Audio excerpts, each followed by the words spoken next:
parente, se você ama o teu amigo, se você ama os teus netos, se você ama os teus vizinhos, prega a palavra para eles. Prega, não importa a hora, não importa o tempo, prega a palavra, porque a ira vem, irmão. A ira vem forte sobre todos aqueles que negaram o Filho de Deus. E o nosso papel é pregar e orar, irmão. Pregar e orar, porque é Deus quem vai usar de misericórdia daquele a quem Ele quiser ter misericórdia.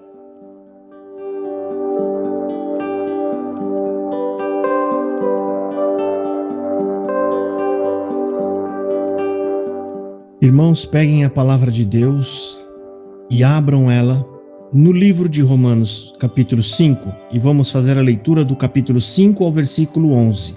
Aliás, do versículo 1 ao versículo 11, no capítulo 5. Vamos ler. Tendo sido justificados pela fé, temos paz com Deus por nosso Senhor Jesus Cristo, pelo qual também temos entrada pela fé esta graça, a qual estamos firmes e nos gloriamos na esperança da glória de Deus. E não somente isto, mas também nos gloriamos nas tribulações, sabendo que a tribulação produz a paciência, e a paciência a experiência, e a experiência a esperança, e a esperança não traz confusão, porquanto o amor de Deus está derramado em nossos corações pelo Espírito Santo que nos foi dado. Porque Cristo, estando nós ainda fracos, morreu ao seu tempo pelos ímpios, porque apenas alguém morrerá por um justo, pois poderá ser que, pelo bom, alguém ouse morrer. Mas Deus prova o seu amor para conosco em que Cristo morreu por nós, sendo nós ainda pecadores. Logo, muito mais agora, tendo sido justificados pelo seu sangue, seremos por ele salvos da ira. Porque se nós, sendo inimigos, fomos reconciliados com Deus pela morte de seu Filho, muito mais tendo sido já reconciliados, seremos salvos pela sua vida. E não somente isso, mas também nos gloriamos em Deus, por nosso Senhor Jesus Cristo, pelo qual agora alcançamos a reconciliação. Irmãos, esse texto, essa parte do texto, né? Paulo está justificando, está explicando para nós por que é que Deus, por que é que nos aguarda algo glorioso depois da nossa partida. Por quê? Paulo usa argumentos rápidos e lógicos aqui. Se Deus te amou tanto ao ponto de mandar o Filho morrer no seu lugar, no instante momento em que nós somos inimigos de Deus e amantes do mundo, desejando o mundo, imagina o que nos espera agora que estamos limpos e lavados do sangue do seu Filho. Deu já para ter uma ideia sobre o que essa passagem está nos mostrando? Deus deu o mais precioso que existe no céu. Não tem nada mais precioso do que o Filho dele. Pergunta para qualquer pai e para qualquer mãe: o que é que tem de mais precioso agora, nesse momento, dentro da sua casa? Se começar a pegar fogo em tudo, você só pode arrancar uma coisa. O que é que você tira de lá? Vocês vão tirar seus filhos, que é o que mais você valoriza dentro da sua casa. Então foi isso que Deus deu. Deus deu tudo. Ele foi no cofre e abriu o cofre e tirou tudo o que tinha e deu por nós. Quem é? O que tinha no cofre? O Filho. O Filho de dentro do seu coração. O Filho do seu amor. Veio aqui morrer em nosso lugar. E agora a gente vai ler e nós vamos exortar. A gente vai explicar aqui verso a verso. No primeiro verso está falando: tendo sido, pois, justificados pela fé, temos paz com Deus por nosso Senhor Jesus Cristo. Aqui fala da justificação pela graça, tornando justo diante de Deus todos aqueles que foram tornados inimigos por Adão e por Eva. Para nós, irmão, é impossível chegar a Deus a não ser pela oferta que Deus nos fez dando o seu Filho. E essa oferta é chamada de graça. E nessa graça houve uma transição da ira para a graça. Como assim? o que estava sobre nós, o que estava nos aguardando na hora da nossa morte, ou aquilo que estava esperando por nós a partindo dessa terra, era a ira de Deus. É isso que está aguardando toda a humanidade no fim da vida de cada um desses seres humanos que estão nessa terra. O que aguarda lá? A ira. E Deus, de tal forma, nos amou e consertou este problema todo, de uma vez por todas, de tal forma que o que nos aguarda do outro lado é uma glória indescritível. Dá para tentar imaginar o tamanho do cavalo de pau que Deus deu, né, a nosso favor. Eu peço que vocês abram a Bíblia em Romanos, no mesmo lugar, só que 2 capítulos anterior, versículo 1, vamos ler o verso 18. O verso 18 de Romanos 1 está falando assim: porque do céu se manifesta a ira de Deus sobre toda a impiedade e injustiça dos homens que detêm a verdade em injustiça. É isso que está aguardando o homem. A ira de Deus será manifesta. E nós fomos alcançados por graça. Não foi nada do que nós tínhamos ou pudéssemos fazer. E tudo isso Deus fez para que nós nos ajoelhássemos agradecidos o tempo todo, porque não foi mérito, foi graça. Graça divina de Deus. No segundo verso, a palavra de Deus está falando assim: pela qual também temos entrada pela fé a esta graça, na qual estamos firmes e nos gloriamos na esperança da glória de Deus. Aqui o apóstolo Paulo está falando da esperança pela fé no sacrifício.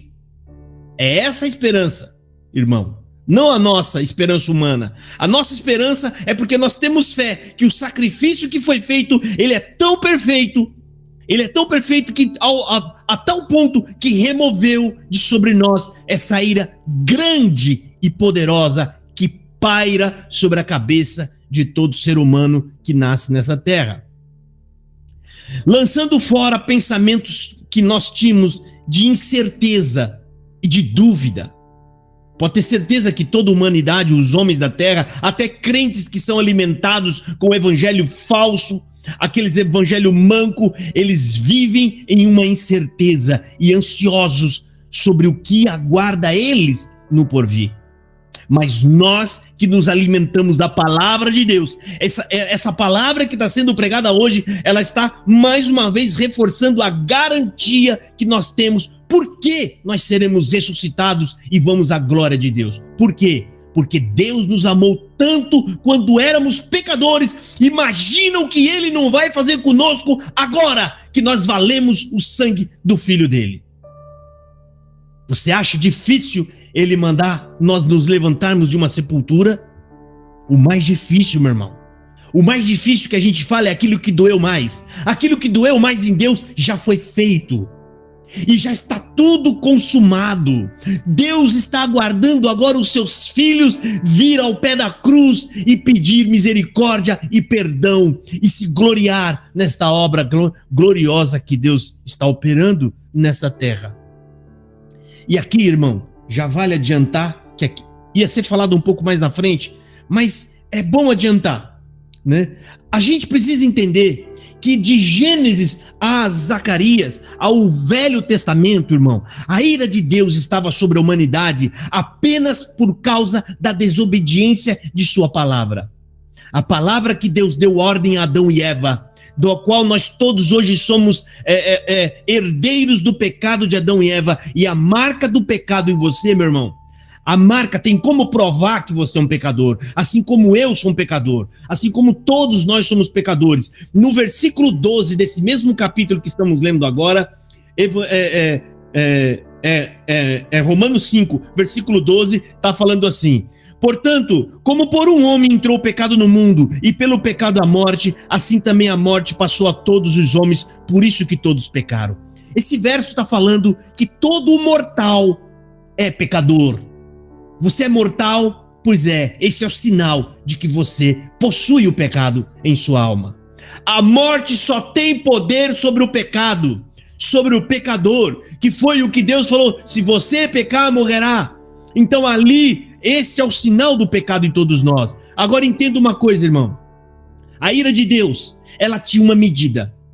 E a medida era a desobediência de Adão e de Eva. Eu não sei se está claro aqui para nós, mas a medida de Deus aumentou e de muito, porque a ira de Deus agora está sobre aqueles que rejeitam o Filho. Não é mais a desobediência de Adão e Eva, irmão. A culpa aumentou. Ela aumentou demais, porque já não é mais pela desobediência de Adão e Eva. Deus encerrou todos debaixo da desobediência e ofertou o Filho. E aquele que negar o Filho como o Salvador e o Cordeiro, essa será a sua condenação. A condenação do homem será aqueles que rejeitaram o Filho de Deus como Salvador. Aqueles que rejeitaram essa morte pura e imaculada. Essa morte limpa. E isso está em João, em diversos lugares, mas eu vou citar uma passagem, João capítulo 3, que é uma das partes dos evangelhos mais maravilhosa. Nessa parte ele fala o quanto que Deus nos amou. Ali em João 3, no versículo 15, eu vou ler para vocês, 15, 16 e 17, está falando assim: da mesma forma como Moisés levantou a serpente no deserto, assim também é necessário que o Filho do Homem seja levantado, para que todo aquele que nele crer tenha a vida eterna. Aqui está falando até esse ponto, aqueles que crê serão salvos, terão e ganharão a vida eterna. Por quê? Ele explica: porque Deus amou o mundo, que deu o seu único Filho, para que todo aquele que nele crê não pereça, mas tenha a vida eterna. Pois Deus enviou o Filho ao mundo, não para condenar o mundo, mas para que este fosse salvo por meio dele. E agora vem a condenação. Quem nele crer não é condenado, mas quem não crer já está condenado,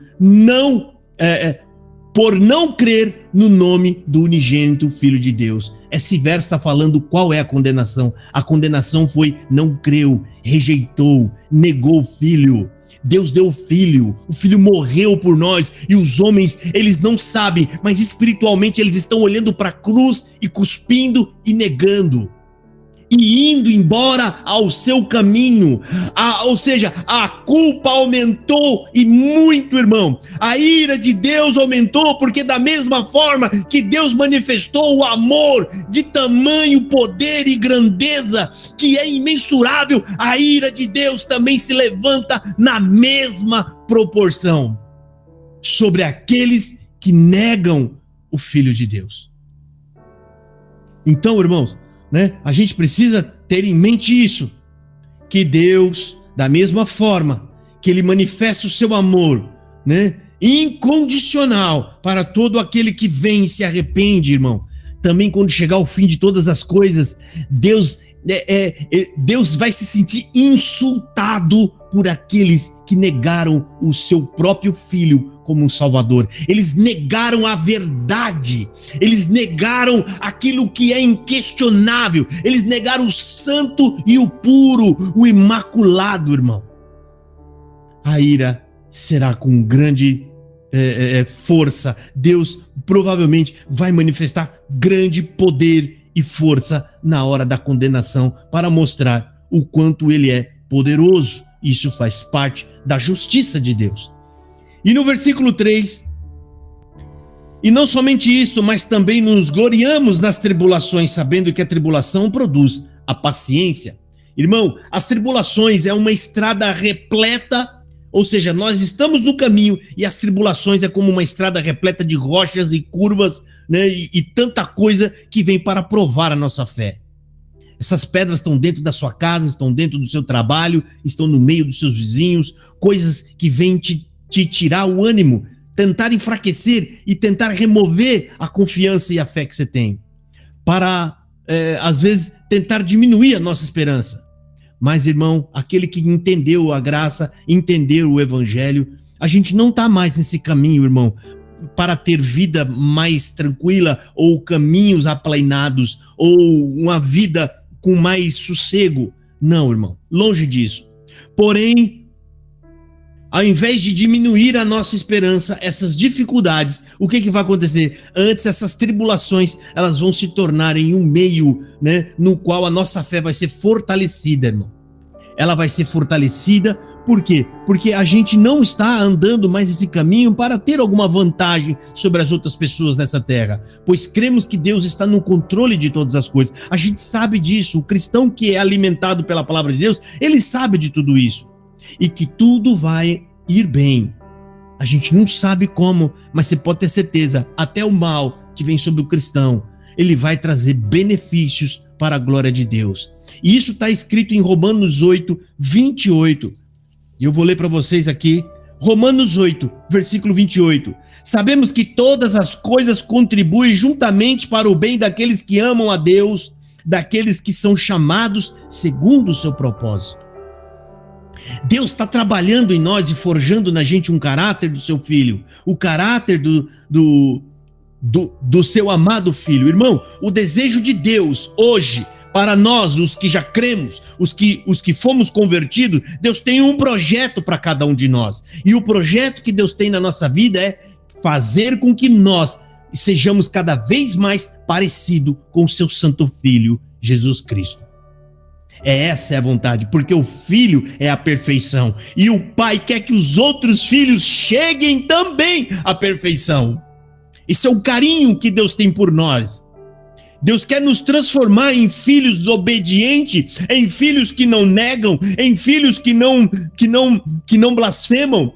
Jesus Cristo foi levado ao deserto e ainda que com o estômago doeu, ainda que sentiu fome e frio, ainda que ficou com medo de cair de um penhasco, em nenhum momento ele negou Deus. Em nenhum momento ele recuou na fé. Porque nós não estamos mais nesse caminho, irmão, para Deus dar 90 anos de vida. Nós não estamos mais nesse caminho para que Deus me dê saúde, para que eu tenha bastante dinheiro e para que eu viva bem e tranquilo e suavemente. Nós sabemos que toda esta terra já está condenada e está sob o comando maligno. O mundo jaz no maligno, como diz a palavra de Deus. Mas é neste mundo que nós vamos manifestar que embaixo de dificuldade, nós amamos a Deus, porque Ele nos amou primeiro, e nós hoje vamos viver a nossa vida em resposta a este amor, que Ele já manifestou há 2000 anos atrás. Não precisamos de nenhuma prova de amor mais, Deus. Tem misericórdia, não faça mais nada para provar o seu amor. Não faça, Deus. O teu filho na cruz é tudo o que nós precisávamos e é tudo o que nós precisa até o dia de hoje. Irmão, não tema, tudo isso aqui vai passar. Tem pouco tempo. Nós temos pouco tempo de vida. Não se preocupe com nada desta terra, irmão. O maior dos problemas que espera a humanidade é aquilo que espera eles depois da morte. E esse problema na nossa vida já foi resolvido. E foi resolvido de uma vez por todas. Nós vamos para um outro lugar, junto com Cristo, livres do pecado para todo sempre. Perfeitos como Cristo é agora diante de Deus.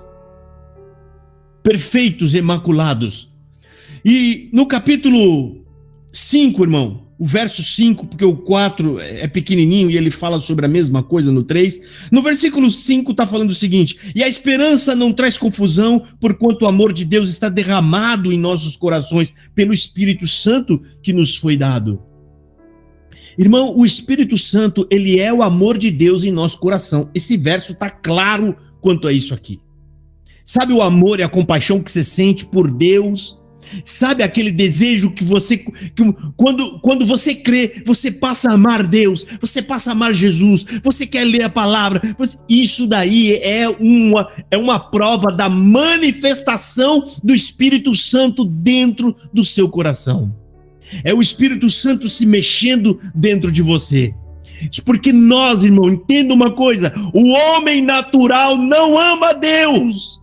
Nós naturalmente estamos caídos e nós vamos desejar o mundo. Se você ama Deus, irmão, entenda, é Deus colocando o amor dele dentro de você para que você responda ao amor dele. Olha que tamanho é o amor de Deus. Mas Deus, está faltando amor nele, eu vou pôr. Eu ponho, eu vou dar o filho, vou pôr amor neles, eu vou consertar tudo, mas eu vou trazer os meus filhos para a minha glória. Se Deus tira o Espírito Santo de dentro de nós, irmão, nós deixamos de amar a Deus. A gente pode até continuar dentro de uma igreja fingindo que é cristão, mas o amor acaba. Como está cheio de igrejas, de religiosos que na verdade não amam a Deus. Eles nem entendem o amor de Deus, mas eles estão lá dentro, eles não têm o amor.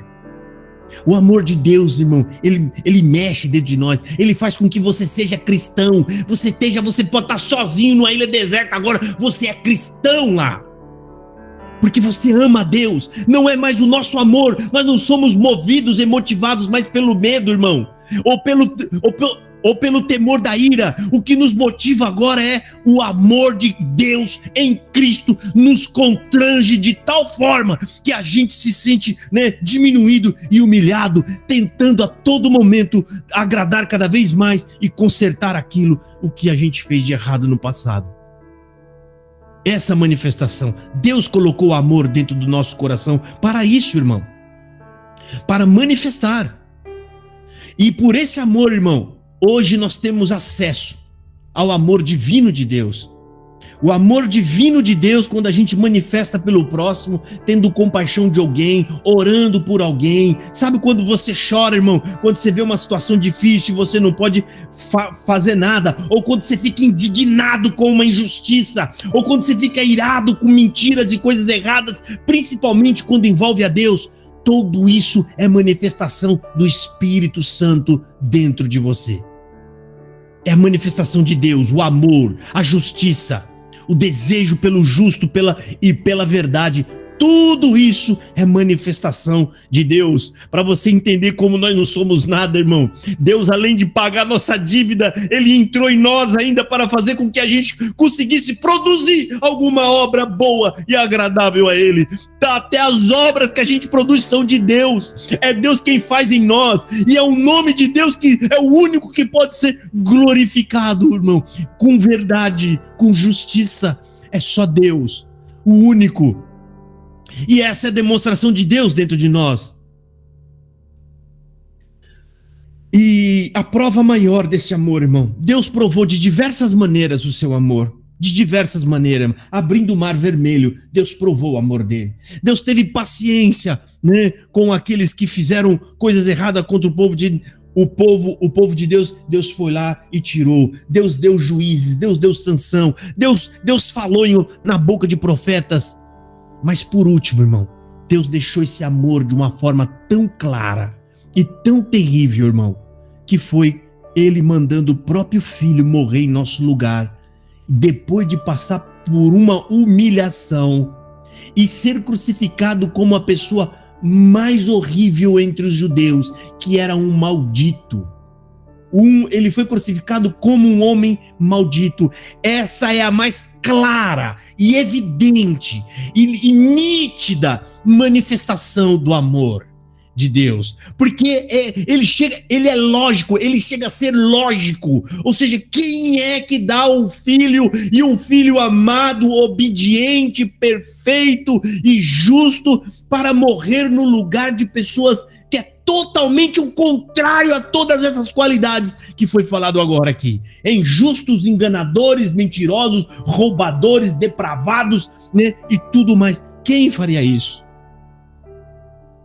A nossa única resposta, irmão, nós não temos nem o direito de falar, nós só temos que se ajoelhar e pedir perdão. Sabe quando você olha para Jesus na cruz e fala assim: meu Deus do céu, a que ponto nós chegamos? Olha o que teve que ser feito para corrigir o que nós fizemos de errado. Um justo morreu por nossa culpa. Não foi um pecador que morreu como morrem aí os milhares por dia. Foi um santo e um justo, aonde até nos céus é chamado de justo e de santo. Morreu por nossa culpa. E isso que está sendo dito só pode ser falado pelo Espírito Santo, que confessa em nossa boca a nossa miséria e o quanto Deus é grande e maravilhoso.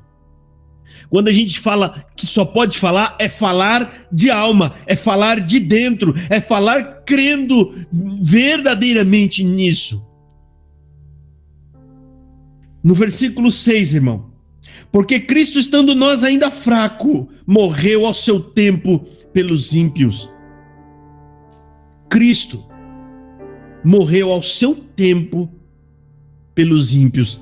Será que dá para a gente entender o que está querendo dizer aqui? A morte de Jesus na cruz por nós, os pecadores, deixa evidente nessa passagem bíblica aqui como Deus demonstra o seu amor antes de tudo. Você vê como Deus nos amou muito, muito antes, que aqui está falando Jesus morreu a seu tempo, e quando está escrito isso a seu tempo, significa que foi planejado, foi arquitetado, e até o momento adequado foi Deus quem falou: agora é a hora. Deus não nos amou na cruz, mas muito antes da cruz.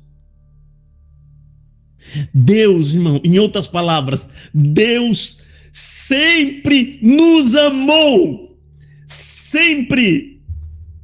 E ele veio igual quando ele foi buscar Adão, pecador. Adão já era pecador, e ele foi lá no jardim buscar Adão, e aqui ele fez a mesma coisa, mandou o filho vir buscar nós, irmão. Ele veio ao nosso encontro, caídos e pecadores. Jesus morreu ao seu tempo, e isso aqui significa que foi um plano determinado, com dia e hora marcada para acontecer por Deus, irmão, para que hoje nós pudéssemos falar dele com garantia e com segurança. Qual é a segurança, irmão? É aquilo que nós já falamos aqui. A segurança é: para pensar, irmão. Se ele nos deu filho, sendo nós os ofensores, a gente sendo inimigo de Deus, e ainda mais agora que nós já valemos, hoje, irmão, nós temos um preço elevadíssimo, que é a morte do Filho de Deus. Não tem nada mais que possa nos comprar, não existe nada que possa pagar o que vale a vida de Jesus Cristo. Dá para você ter mais ou menos uma ideia do que nos aguarda no céu? Não existe nada na glória que nos estará oculto, porque tudo que tem de mais precioso já foi nos entregue. Sabe, irmão, o pai, quando ele sai de casa, o filho fez coisa errada, foi preso. O filho está preso, está lá na cadeia. E o pai vem e abre o cofre. Ali está o dinheiro que equivale toda a vida dele, que ele guardou para o próprio filho, para dar de herança, e ele tira até a última moeda, coloca numa mala, vai até a delegacia, paga a fiança e tira o menino. Quando o menino chega em casa, o menino se curva de joelho: pai, pequei contra ti, pequei contra o céu, me perdoa, eu não sei o que eu posso fazer, pai, eu destruí sua vida, tirei tudo que o senhor tinha. O pai olha para aquele menino arrependido. O pai vai pensar o seguinte: valeu a pena, porque não tem nada que paga o arrependimento de um filho que conserta ele do mau caminho. Quem é mãe e pai aqui sabe que daria tudo para consertar um filho que está andando em mau caminho. E então o filho levanta arrependido, o pai abraça ele. Irmão, você acha que tem alguma coisa dentro daquela casa que esse pai não vai dar para o filho também, depois que conseguiu resgatar esse menino, e esse menino convertido, sabendo que a partir de hoje ele nunca mais vai dar trabalho a esse pai, mas ele vai trabalhar para a glória desse pai? Você acha que tem alguma coisa na casa que o pai vai negar esse filho e vai dizer que não? É exatamente a nossa história, irmão. Deus foi no cofre, lá no fundo do seu coração, aonde está o filho, do seu amor e deu por nós, pagando a nossa fiança e tirando nós de uma prisão que nos levaria para a condenação eterna. E então não tem mais nada na glória de Deus, irmão, que possa estar oculto ou que não será mostrada a nós, porque Deus, irmão, já nos deu tudo e não tem mais nada o que possa ser feito, porque tudo foi feito por amor ao Filho e para a glória do seu Filho. Somos nós. Entraremos no céu, dando glória ao Senhor Deus, por quanto Ele nos amou, louvando o Filho que é justo e compassivo e obediente ao Pai, e os anjos glorificando pela salvação que eles estão assistindo. A salvação linda, rica e maravilhosa. Então, irmão, a palavra a seu tempo, para nós acabar esse verso, está nítido, irmão, que tudo foi planejado e estabelecido por Deus, para que se cumprisse segundo a sua própria agenda que Deus determinou na glória dos céus. E para isso Deus veio dando na boca dos profetas, anunciando tudo que haveria de acontecer, porque estava tudo preparado e agendado por Deus, ao seu tempo acontecer. Como diz essa palavra, a seu tempo. E aqui, irmão, no versículo 7, está falando assim: porque apenas alguém morrerá por um justo, pois poderá ser que pelo bom alguém ouse morrer. Ou seja, né, aqui está falando, né, por que alguém há de morrer? Ah, mas pode ser que alguém até ouse morrer. Alguém que é bom, pode ser que se arrisque e acaba morrendo por alguém, como pode ter acontecido na história da humanidade. Mas ainda, irmão, que um homem resolva morrer por outro homem, contudo, irmão, ele não pode pagar a sua dívida com Deus. Pois o cordeiro para expiação do pecado, como nós estamos estudando lá em Êxodo, fala que o cordeiro tem que ser perfeito, sem mancha, limpo. A mancha que aqui está falando é alguém perfeito, sem pecado, um coração puro, de mão limpa, e que não seja descendente de Adão e Eva. A pessoa, Jesus, quando nasce no ventre de uma mulher virgem, Deus faz isso para que ele não venha da descendência de Adão e Eva. Logo, Jesus Cristo não é herdeiro do pecado, por isso Jesus é imaculado, sem pecado, sem mancha, pronto para ser ofertado em sacrifício para a expiação do nosso pecado. Então essa passagem bíblica está falando aqui que ainda que alguém ouse morrer, só tem um problema. Para nós, todos estamos mortos. Não tem como eu pagar a dívida de alguém se eu também estou devendo. Vocês já viram alguém pagar a dívida de outra pessoa se essa pessoa está em débito com o banco, ele não tem dinheiro? Como é que eu pago a dívida de outra pessoa? Não tem como você pagar, meu irmão. E é justamente por isso que Deus manda do céu vir a esta terra o Filho, que é o Cordeiro Santo, perfeito, imaculado, o único que era vivo aqui entre os mortos. Todos nós mortos, e Jesus vivo, justo, santo e imaculado diante de Deus, morrendo pelos mortos, os pecadores. O próprio Senhor Jesus Cristo chama nós de mortos, porque ele está falando isso se referindo à vida espiritual. Ele fala: deixa os mortos enterrarem os seus mortos.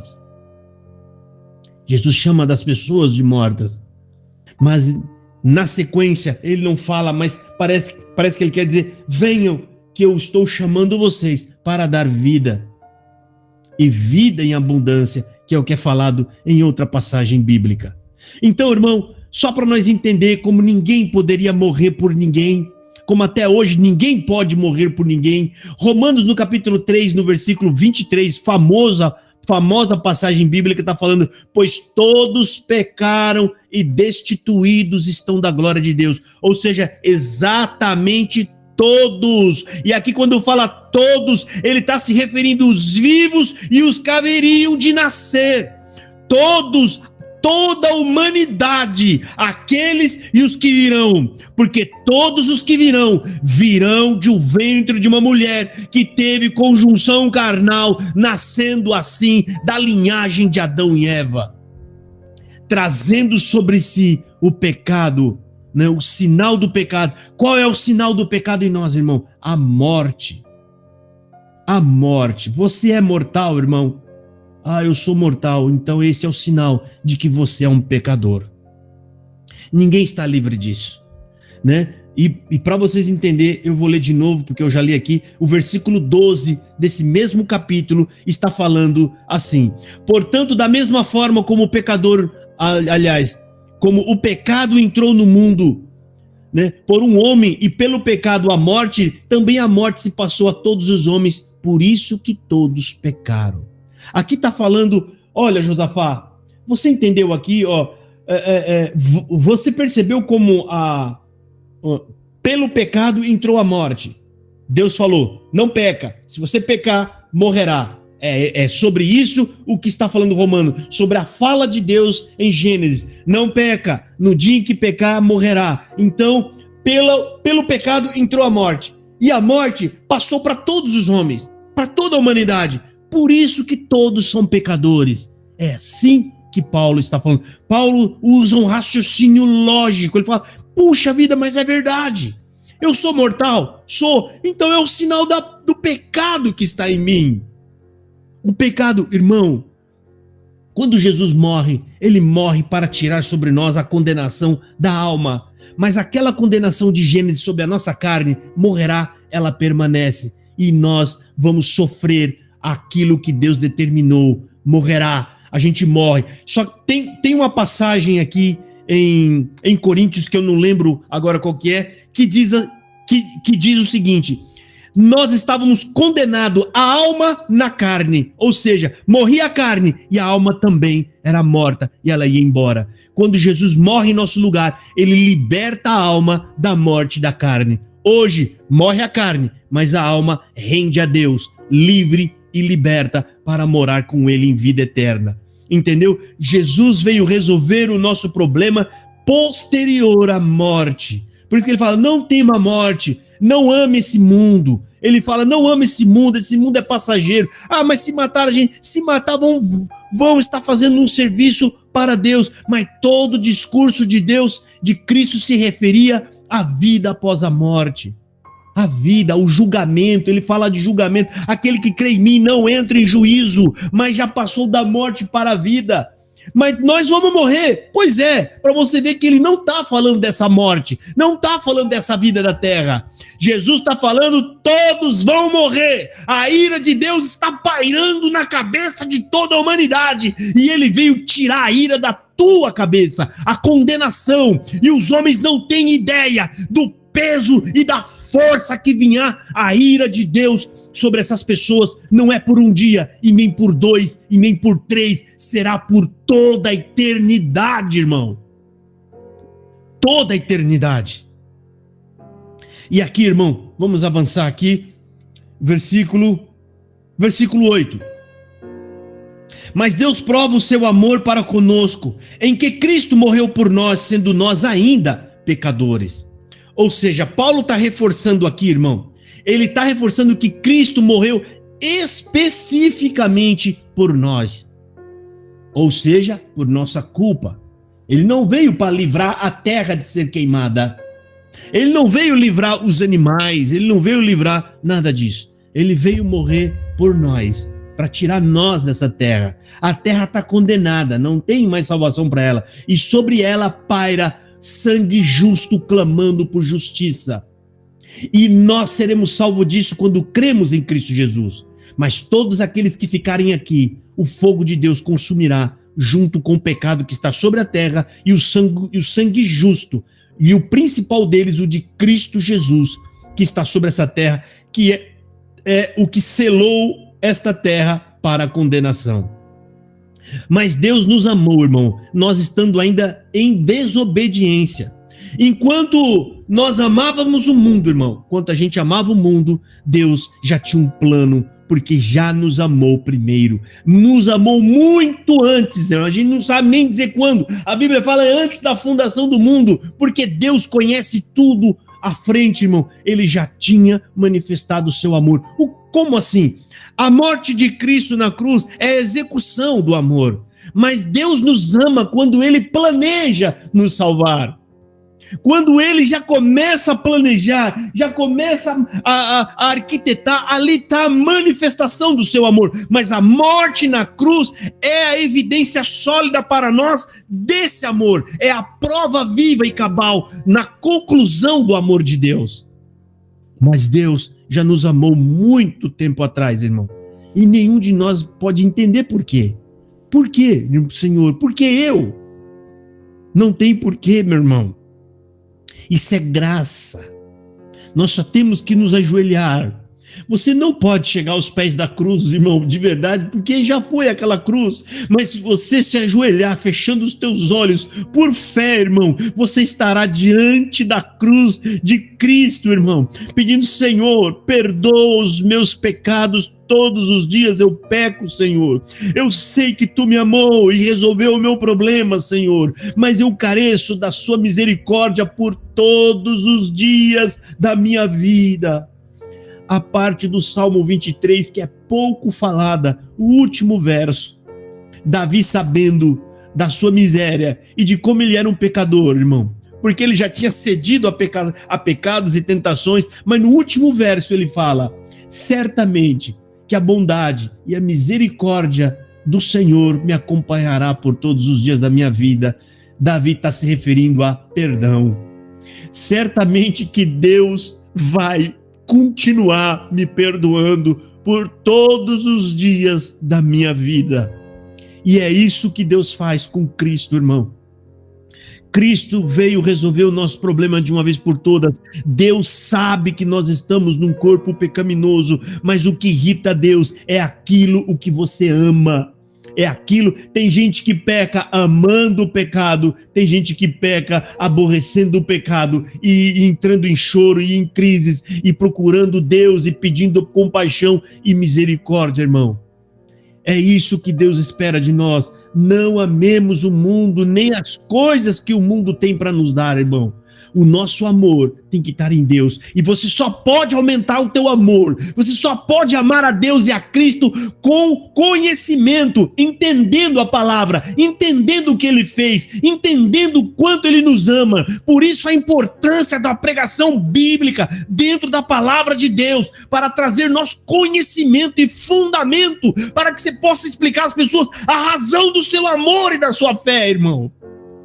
A razão, você pode explicar para todas as pessoas. Como é que você acha que você vai ressuscitar? Eu vou, porque Jesus morreu quando eu não valia nada. Imagina agora, você acha que Cristo morreu para Deus nos esquecer numa sepultura? É óbvio que não. Ele morreu para justamente tirar nós da sepultura e nos levar para a sua glória, irmão. A sepultura está ao meio do caminho. A outra parte, irmão, vai ser quando ele mandar os anjos nos levantar debaixo da terra, irmão, com poder e grande poder. E quando os filhos de Deus estiver se levantando aos ares com esse poder todo, a nossa ressurreição vai gerar uma perturbação na terra muito grande, porque vai ser a primeira manifestação terrível do poder de Deus, irmão.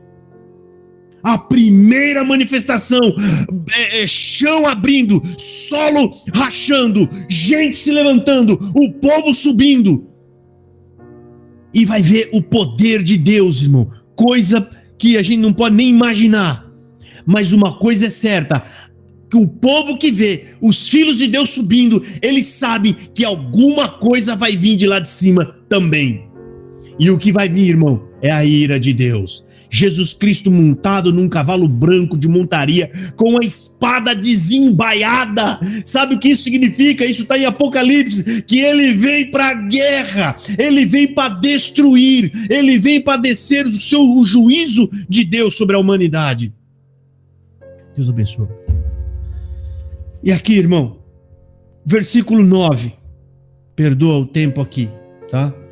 No versículo 9, irmão, está falando o seguinte: Logo muito mais agora, tendo sido justificado pelo seu sangue, seremos por eles salvos da ira. Paulo volta, irmão, ele volta a falar aqui sobre a reconciliação. Ele reforça pela morte de Jesus Cristo, que é o resultado disto, e estarmos agora seguros e livres da ira de Deus, que julgará todos aqueles que rejeitaram o seu filho. Todos, irmão. A ira de Deus, irmão, né? Como a gente disse, ela tinha um certo peso e a medida não era pouca. Por quê? Ela consistia apenas em desobedecer à vontade de Deus. Deus falou: Adão, não coma desse fruto aí, tá? Porque se você comer, você morre. Eles desobedeceram. Tem um peso. Irmão, esse peso ganhou uma nova dimensão, porque o filho dele veio e cuspiram nele. Deus viu tudo, irmão. Cuspiram, chamaram de endemoniado, né? Bateram nele, né? Chamaram ele de beberrão, de preguiçoso e um monte de tipo de palavrão. Arrancaram a roupa dele, irmão. Fizeram ele andar nu. Fizeram ele andar com uma cruz nu para causar vergonha. Nu. Salmo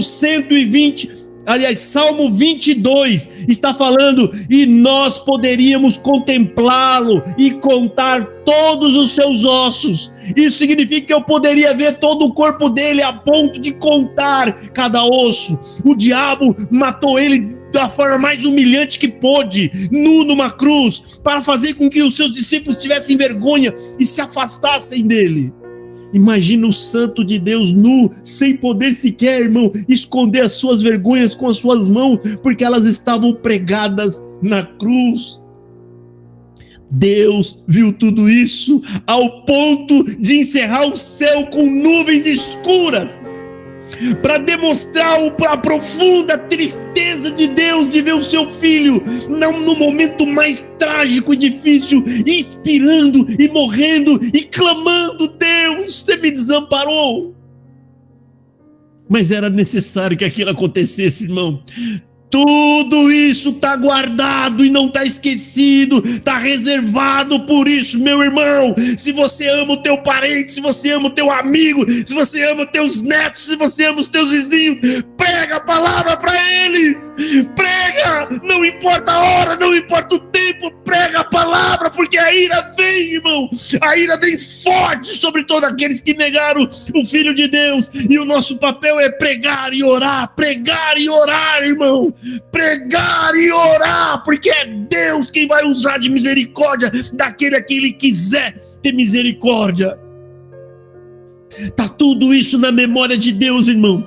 E Jesus Cristo morreu por amor e foi morto como um bandido, como se fosse um assassino, da forma mais cruel que estes homens puderam. Irmão, os homens na terra, pensa nisso, os homens na terra mataram o Filho de Deus.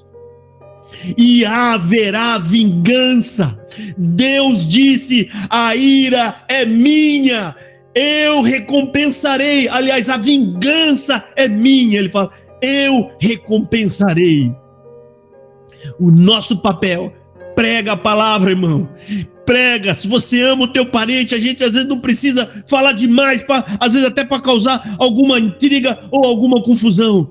Mas não deixe o sol se pôr sobre você sem você ter falado do amor de Deus verdadeiro, sem ter pelo menos uma vez confrontado as falsas crenças que estes homens estão inseridos, enfiados. Eles estão dormindo, adorando coisas dos homens, não tem a mínima ideia do amor de Deus, nem do que está esperando por eles depois da morte, irmão. E aqui, irmão, versículo 10. Porque se nós, sendo inimigos, somos reconciliados com Deus pela morte de seu Filho, muito mais, tendo sido já reconciliados, seremos salvos pela sua vida.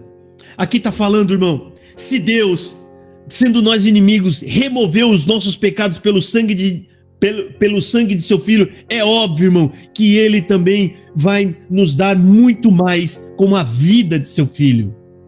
A vida, Deus, a morte do Filho nos levantou. Agora Ele está vivo na glória de Deus. O que você acha que nos espera na glória de Deus? Pela vida do Filho.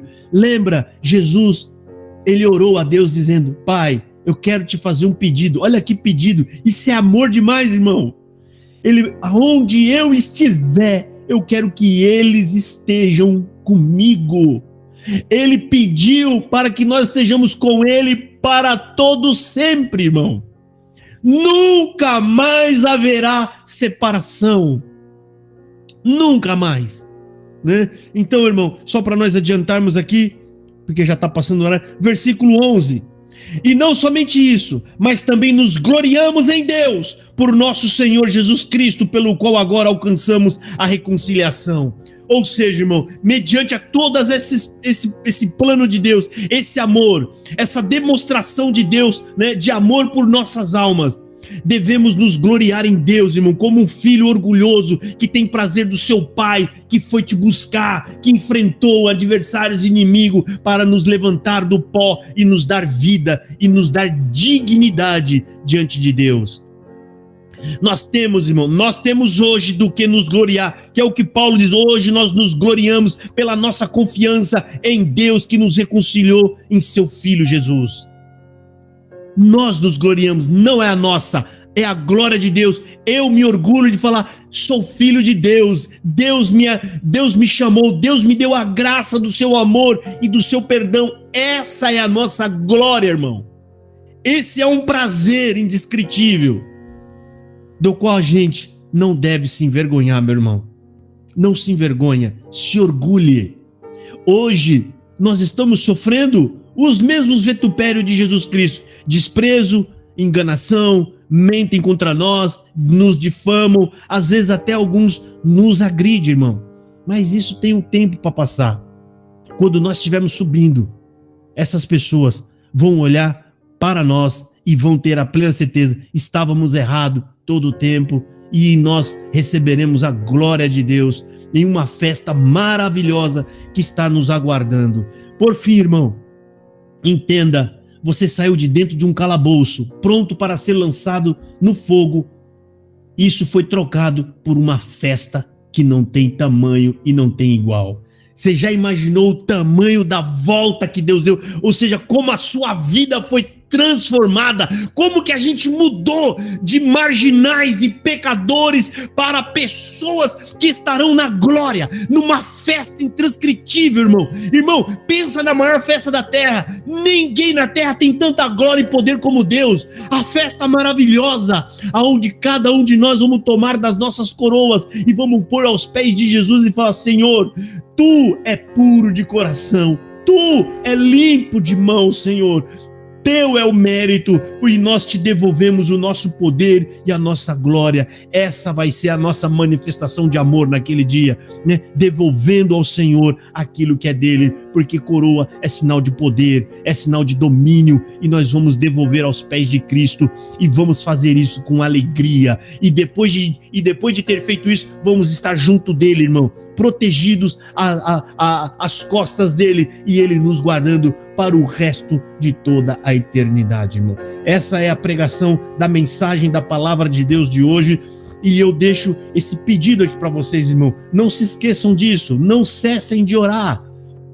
Leiam a palavra de Deus, irmão. Lembre-se, o nosso tempo é curto, e para alguns aqui pode ser ainda mais curto do que a gente imagina, começando por mim, irmão. Então não há tempo da gente perder. Mas será que eu vou na casa daquela pessoa amanhã? Não, enquanto o tempo bom é aquele que você tem a oportunidade, você tem a hora de fazer, faça. Não fique esperando, eu vou esperar Deus tocar e sentir. Isso não existe. E o que existe são orientações bíblicas, e a Bíblia fala: pregue instes a tempo e a fora de tempo, diz a palavra de Deus. Vamos ser, irmão, semeadores, né, do evangelho, e quando Cristo vier, vamos subir louvando e glorificando pela salvação que nos deu. Essa é a palavra. Deus abençoe a todos. Eu passo para Amém. Amém. Amém. Glória a Deus. Amém, glória a Deus. Amém, glória a Deus, aleluia, Jesus. Amém. Aleluia, Deus. Irmãos, agora eu vou fazer uma oração em agradecimento, tá bom? Toda honra e toda glória seja dada a nosso Deus. Obrigada, Senhor, gratidão Perdoa-nos, Pai, porque somos muito ingratos por tudo que o Senhor nos fez. Não merecemos nada, Senhor. Nada. Mas o seu amor nos salvou. Aleluia, Jesus. Glória a Deus. Amado Deus, Criador dos céus e da terra, neste momento, Senhor, te agradecemos, Pai, por mais uma oportunidade que o Senhor nos deu, Senhor, de aprender da Tua palavra, Senhor. Senhor, gratidão, ó Pai. Não somos merecedores de nada, Senhor. Mas o que temos aqui, Senhor, somos todos pecadores, Pai, humildemente, Senhor, te pedindo, Senhor, piedade para conosco, misericórdia, Pai, e agradecimento, Senhor, por mais essa mensagem, Senhor, que o Senhor nos ensinou, Pai, que o Teu amor, Senhor, nos salvou, ó Pai amado e santo, e como agradecimento, Senhor, retribuímos este amor a Ti, ó Pai. Ó Espírito Santo, que esta palavra desta noite, Senhor, nunca saia dos nossos corações e da nossa mente, ó Deus. Guarda esta palavra, Senhor, na nossa mente e no nosso coração, Pai, até o fim de nossos dias, Senhor. Que naqueles momentos, Senhor, mais terríveis que possamos passar, Senhor, que a Tua palavra, Senhor, esteja gravada aqui dentro, Senhor, conosco, Pai. Ó, Senhor, gratidão pela vida, Senhor, do Teu Filho, nosso pastor Josafá Agra, Senhor. Senhor, ajuda Teu Filho, Senhor, capacita ele, Senhor, a cada dia mais, Senhor. Que cumpra, Senhor, a Tua missão nesta terra, Senhor, propagando o Teu evangelho, Senhor amado. Continue, Senhor. Que Ele continue, Pai, cada dia mais alcançando pessoas, Senhor, e através do Teu Espírito Santo, convertendo corações, Senhor Deus. Convertendo pessoas, Senhor amado. Ajuda Teu Filho, Senhor amado, porque Tu sabes, Senhor, que não é nada fácil, Senhor, para ele, Senhor, nem para aqueles, Senhor, que estão enxergando agora, Senhor, o verdadeiro evangelho, Senhor, de Jesus Cristo, ó Pai, o genuíno evangelho, ó Pai. Ó Senhor, que nesse evangelho genuíno chegue até os nossos familiares, até os nossos amigos, nossos vizinhos, que a gente possa, Senhor, ser um instrumento, Senhor amado, nas Tuas mãos, Senhor, para propagar o Teu evangelho, ajudar o Senhor amado. Porque foi a única coisa, Senhor, que o Senhor Jesus nos falou aos Seus discípulos, Senhor. Ide a todo mundo e pregai o Teu evangelho, Senhor. Então, Senhor, chegou até nós o Teu evangelho, Senhor. Então, nos ajude, Senhor, a alcançar mais e mais almas, ó Pai. Mais e mais pessoas, Senhor amado. Ajude-nos, Pai. Te agradecemos, Senhor, por esse culto amado, esse culto abençoado, Senhor amado e santo. Muito obrigada, Senhor. Gratidão, Senhor. Não temos palavras para te agradecer, Senhor. Porque, Senhor, se nós passássemos 24 horas no dia, Senhor, ajoelhados, Senhor, nada seria, Senhor, comparado com o amor que Tu teves a nós, que Tu tem a nós, Senhor amado. Obrigada, Deus. Gratidão, Senhor Jesus. Não merecemos nada, Senhor. Ó, Pai, estamos num fim de semana, Senhor, muito especial, Senhor. Não sei, Senhor, se foi essa data, Senhor, se foi assim que aconteceu, Senhor, a Tua crucificação, Senhor, e quando o Senhor ressuscitou, Pai. Não sabemos, Senhor, de direito de datas, ó Pai, mas sabemos que aconteceu, sim, um dia, Pai, que o Senhor foi crucificado, que o Senhor foi ressuscitado no terceiro dia, Senhor. Ó Pai, muito obrigada, Senhor. Muito obrigada por nos amar, Senhor. E assim, Senhor, quando nós nos sentimos, Senhor, sozinhos, rejeitados, desprezados, Senhor, que nós lembraremos dessa data, Senhor, que lembraremos desse dia, Senhor amado, que o Senhor passou por tudo, Senhor. E sem merecimento nenhum, Pai, porque o Senhor foi o único santo que andou nessa terra, Senhor. Ajude-nos, Pai, cada dia mais, Senhor. Perdoa, Senhor, pelos nossos pecados, pela nossa ingratidão, e muitas vezes reclamamos, Senhor, sem motivo nenhum, Pai. Gratidão por tudo, ó Deus. Ajuda Teus filhos, Senhor amado, que estão aqui presentes, aqueles que não puderam também, Senhor, apresenta nas Tuas mãos, Senhor. Guarda, ajuda, Senhor, da sabedoria, discernimento da Tua palavra, Pai. É o que te pedimos nesta noite, em nome do teu Filho, nosso amado e fiel Salvador, por todo sempre. Amém.